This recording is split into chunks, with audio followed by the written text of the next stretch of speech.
मिरवणुकीमध्ये DJ होता आणि DJ मध्ये लोक पोरं लहान लहान पोरही नाचले, त्याच्यात आनंद घेतला त्यांनी. वास्तविक पाहता पालखी असते, पालखीमध्ये डीजेचं काही काम नसतं. आणि पालखी म्हटल्यानंतर पालखीला भजन मंडळच असावं. मग तुम्ही त्याला माईक लावा, त्या डीजेला माईक लावा आणि चांगल्या प्रकारचे भजन सादर करा, गोड अशा प्रकारचे. तुम्ही दिंड्या ना गावोगावच्या, पण डीजे मला नाही बरं वाटला. तुम्हाला बरं वाटलं असेल तर तुमचा भाग आहे, मी त्याच्याबद्दल काही कारण का माहोल जर करायचा असेल तर डीजेची आवश्यकता आहे असं तुमच्या मतानं आहे.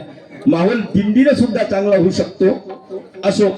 आणि या ठिकाणी अध्यक्ष बाबाजीच्या समोर आता मी काय बोलावं, मी माझ्या सर्व कामच थांबून गेलो. कारण त्यांनी कसं सांगितलं, भगवद्गीतेचे श्लोक नको.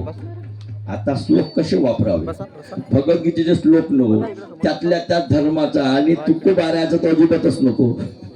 आणि त्याच्यामुळं मी तुकोबारायचा अभंग घेतला. कारण माझ्याकडे दिली सेवा ते काल्याची आहे, माझ्याकडे सेवा दिली ती काल्याची आहे. काला करावा, काला कसा करावा, काल्याला सुरुवात कुठून झाली, काला कसा करावा, काल्याला कसं महत्व दिलं, हे सेवा माझ्याकडे आहे. वास्तविक पाहता म्हणायचं तुम्हाला माहित आहे, परमपूज्य आदर सध्या पूज्य कीर्तनाचार्य म्हणा, चिंतनी जनक म्हणा, त्यांना ज्ञानोबाराय आणि तुकोबाराय पदवी दिली ना. आता वास्तविक पाहता काय भानगड. मग मी तुकोबारायचा अभंग घेतला तर कुठं बिघडलो.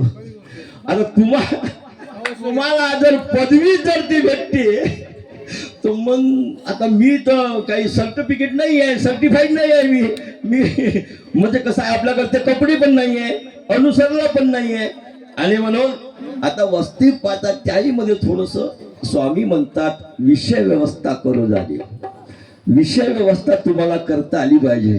तुम्हाला जर तुम्ही अभंग कोणाचा जर घ्या पण तुम्ही का उलट झाले धर्माच्या तर गेलं तुमचं काम, मग नाही जमलं.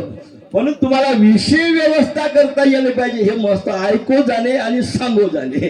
आणि म्हणून विषय व्यवस्था करणे हे महत्वाचे आहे. आजच्या कीर्तनासाठी घेतलेला अभंग तो काल्याचा असा होता, ती गवळण आहे. काल्याची कीर्तन अनेक आहेत. आता वास्तविक पाहता बाबू शास्त्रीचे सुद्धा काल्याचे कीर्तन आहे. मकर ढोकळा निवासी श्री मोठे बाबाजी त्यांचे सुद्धा काल्याचे कीर्तनाचे अभंग आहेत. माझे सुद्धा स्वतःचे आहे, पण मी वापरत नाही माझ्या कीर्तनामध्ये. आणि म्हणून या ठिकाणी व्यवस्था अशी झाली होती की मी म्हटलं या ठिकाणी सर्व गावकरी मंडळी आहे, अन्य संप्रदायाची मंडळी आहे, त्यामुळं आपण या ठिकाणी तो अभंग घ्यावा.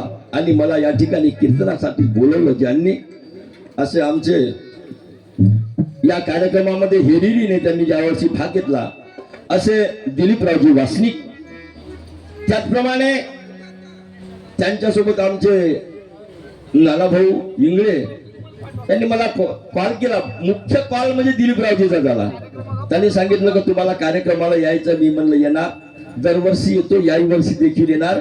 मला वाटतं जवळपास सुभाषरावजी वासनिक त्यांच्या तिकडे त्यांच्या घराजवळ जेव्हा कार्यक्रम होता तेव्हापासून मी या कार्यक्रमामध्ये येत आहो. तेव्हा श्री उमेशरावजी वैद्य यांचं असं घर पण नव्हतं, साधं होतं घर त्यावेळेपासून मी या कार्यक्रमाला येत आहो. आणि या ठिकाणी तुमच्या लोकांचं प्रेम, कितीही मोठे साधू संत कीर्तनकार जरी सांगितले तर हे मंडळ मला सोडत नाही, मला म्हणजे आमंत्रित करतात. ही मी माझं मोठं म्हणजे भाग्य समजतो. आणि या ठिकाणी आल्यानंतर उमेशरावजी वैद्य त्यांच्या घरी मी मुक्काम असतोय. आणि त्या ठिकाणी आपले मयूर बाबू असो किंवा त्यांचे मोठे थोरले बंधू असो, वृषभ असो, हे मंडळी मला घरूनच फोन करतात, बाबाजी तुम्ही निघाले म्हणजे मला सांगा. त्याचे माझे मला वाटतं असे कितीतरी फोन येतात, कुठपर्यंत पोहोचले, कुठपर्यंत आहे, आम्ही येऊन आहो, कनालमध्ये थांबलो आहे. म्हणजे वावच मिळत नाही आपल्याला, आपलं कसं होईल. अशा प्रकारे सुंदर अशा प्रकारचं ते मला सहकार्य करतात कार्यक्रमासाठी. आणि म्हणून माझी सुद्धा इच्छा होतं की आपण कार्यक्रमाला गेलो पाहिजे. आणि या